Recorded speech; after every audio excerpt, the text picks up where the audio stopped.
সবাই তোমাকে বুঝবে এটা জরুরি নয়। তুমি নিজের কাছে সৎ আছো, এটাই হচ্ছে মূল বিষয়।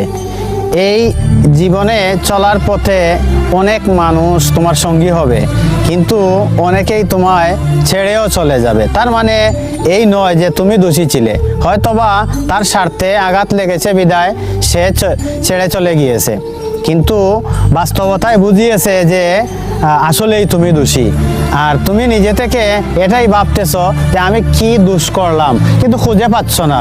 মূল কথা হচ্ছে তুমি তো নির্দোষই ছিলে, কিন্তু যে ছেড়ে যাবে সে তোমাকে অজুহাত দিয়ে দোষী বানিয়ে চলে যাবে, এটাই স্বাভাবিক।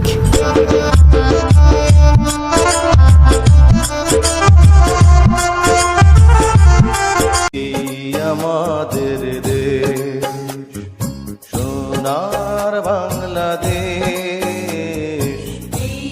আমাদের দেশ সোনার বাংলাদেশ।